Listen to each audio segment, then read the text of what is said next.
Hi friends, ಎಲ್ಲರಿಗೂ ನಮಸ್ಕಾರ. ನೋಡಿ ಸ್ನೇಹಿತರೆ, ಇವತ್ತಿನ ಈ ವಿಡಿಯೋದಲ್ಲಿ ನಾವು ಮಾತಾಡೋಣ KPTCL ರಿಲೇಟೆಡ್. KPTCLಲ್ಲಿ ಯಾವ ರೀತಿ ಪ್ರಮೋಷನ್ ಇರ್ತದೆ, KPTCLಲ್ಲಿ ಯಾವ ರೀತಿ ಪ್ರಮೋಷನ್ ಇರ್ತದೆ, ಮತ್ತು ವರ್ಕ್ ಏನಿರ್ತದೆ, ವರ್ಕ್ ಏನನ್ನು ಮಾಡಬೇಕು, ಮತ್ತು ಸ್ಯಾಲ್ರಿ ಎಷ್ಟಿರುತ್ತೆ, ಈಗ ಸ್ಯಾಲ್ರಿ ಪ್ರೆಸೆಂಟ್ ಎಷ್ಟಿದೆ, ಪ್ರಮೋಷನ್ ಇರ್ತದೆ, ಅದ್ರ ಬಗ್ಗೆ ಮಾತಾಡೋಣ ಫ್ರೆಂಡ್ಸ್. ಬನ್ನಿ.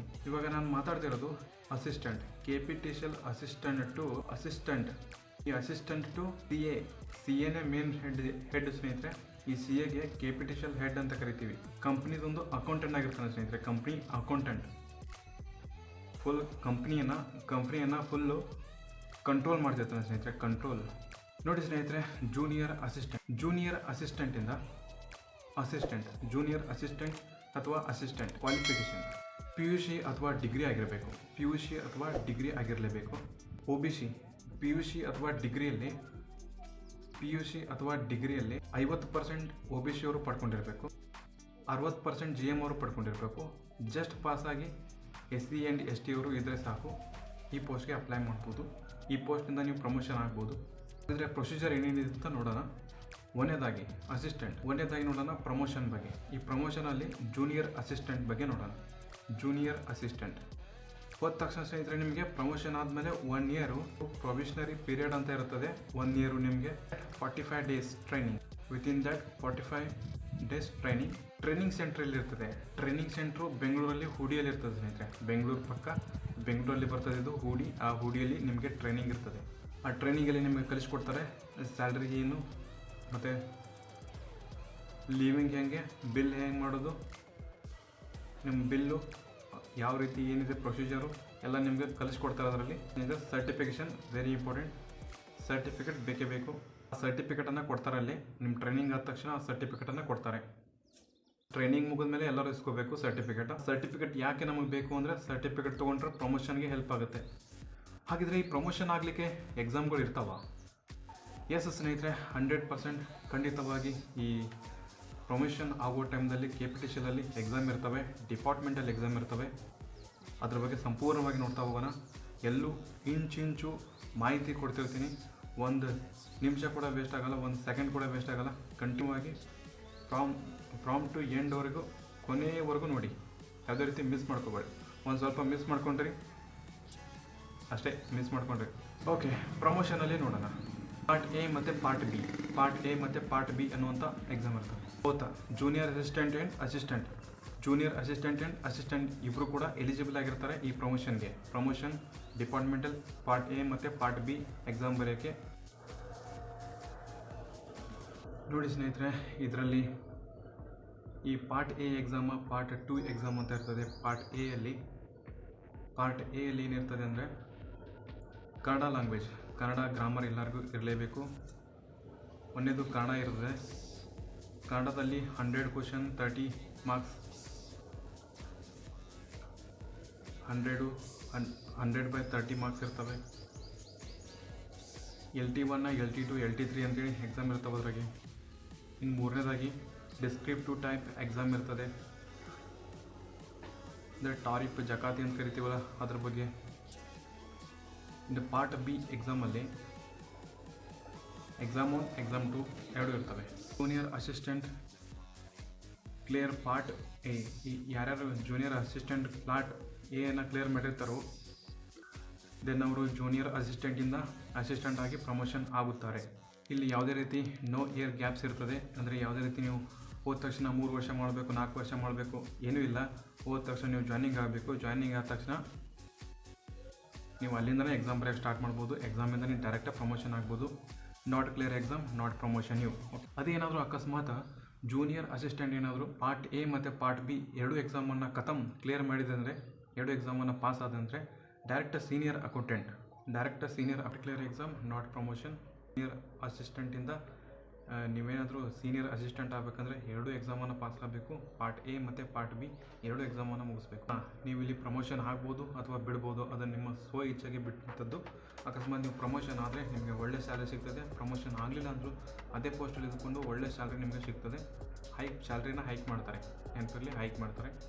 ನೆಕ್ಸ್ಟ್ ಮಾತಾಡೋಣ assistant AAO, assistant accountant officer. SA1 SA1 SA2 SA3 ಅಂತೇಳಿ ಎಕ್ಸಾಮ್ ಇರ್ತದೆ. ಆ ಎಕ್ಸಾಮನ್ನು ಬರೀಬೇಕು. Exam there will be 8 to 10 exam. ನೀವೇನಾದರೂ ಅಸಿಸ್ಟೆಂಟ್ ಆದಮೇಲೆ ನಮಗೆ ಈ ಹುದ್ದೆ ಬೇಡ, ನಮ್ಗೆ ಇದ್ದಿದ್ದೇ ಚಲೋ ಇದೆ, ಇದ್ದಿದ್ದೇ ಚೆನ್ನಾಗಿದೆ ಅಂತೇಳಿ ನಾವು ಇಲ್ಲೇ ಇರಬೇಕಂತಂದರೆ ನೀವು ಹುದ್ದೆನ ಪ್ರಮೋಷನ್ನ ರಿಜೆಕ್ಟ್ ಮಾಡಿದರೆ ಎಸ್ ನೀವು ಅಲ್ಲೇ ಕೂಡ ಇರ್ಬೋದು, ನಿಮ್ಮನ್ನ ಯಾರೂ ಫೋರ್ಸ್ ಮಾಡಲ್ಲ, ಅಲ್ಲೇ cleared SA1 exam will be directly promote to AO. ನೀವು ಡೈರೆಕ್ಟಾಗಿ ಅಸಿಸ್ಟೆಂಟಿನಿಂದ AOಗೆ ಡೈರೆಕ್ಟಾಗಿ ಸೆಲೆಕ್ಟ್ ಆಗ್ತೀರ. ಮತ್ತು ನೀವೇನಾದರೂ SA1 ಎಕ್ಸಾಮಲ್ಲಿ ಪಾಸ್ ಆಗಿದ್ದಾರೆ. By doing this you will be save your 3 years period. ನೀವು ಇದನ್ನು ಮಾಡೋದ್ರಿಂದ ನೀವು ಡೈರೆಕ್ಟಾಗಿ 3 ವರ್ಷ ವೆಯ್ಟಿಂಗ್ ಪೀರಿಯಡನ್ನು ಮುಗಿಸ್ಬೋದು. ಆಮೇಲೆ assistant accountant after senior assistant. ನೀವೇನಾದರೂ ಅಸಿಸ್ಟೆಂಟ್ ಆದಮೇಲೆ ಪ್ರಮೋಷನ್ಗೆ ಹೋಗಲಿಲ್ಲ ಅಂತಂದರೆ ನಿಮ್ಮ ಇಷ್ಟ ಅದು. But departmental exam clear SA1 ಎಕ್ಸಾಮನ್ನು ಕ್ಲಿಯರ್ ಮಾಡಿದರೆ then you will be directly promoted to AAO. By doing this you can avoid the waiting period. Waiting period ಎಷ್ಟಿರ್ತದೆ? 3 ವರ್ಷ ಇರ್ತದೆ. ಆ ವೈಟಿಂಗ್ ಪೀರಿಯಡ್ನ ನೀವು ಆರಾಮಾಗಿ ಅವಾಯ್ಡ್ ಮಾಡ್ಬೋದು.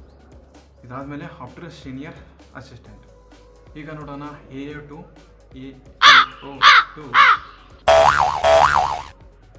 AO ಅಂದರೆ ಅಕೌಂಟೆಂಟ್ ಆಫೀಸರ್. ಇಲ್ಲಿ ಎಕ್ಸಾಮ್ ಬರೀಬೇಕಾ? ಹಾಗೇನು ಎಕ್ಸಾಮ್ ಬರೀಬೇಕು, ಎಕ್ಸಾಮ್ ಬರೀಲೇಬೇಕು. ಇಲ್ಲಿ SA1 SA2 SA3 ಎಕ್ಸಾಮ್ ಇರ್ತದೆ.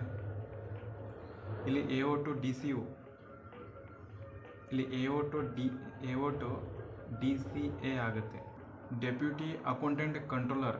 ಇಲ್ಲಿ ಮುಂದೆ DCA ಇದ್ದಿದ್ದು ಹೋಗಿ ಏನಾಗುತ್ತೆ, CA ಆಗಿ ಪ್ರಮೋಷನ್ ಆಗುತ್ತೆ. CA ಅಂದರೆ ಕಂಪ್ನಿ ಹೆಡ್ಡು, ಅಂದರೆ capital head. Controller of accountant, ನೀವು ಇಡೀ ಕಂಪ್ನಿನೇ ಕಂಟ್ರೋಲ್ ಮಾಡ್ಬೋದು, ಎಲ್ಲ ನಿಮ್ಮ ಕೈಯಲ್ಲಿರ್ತದೆ.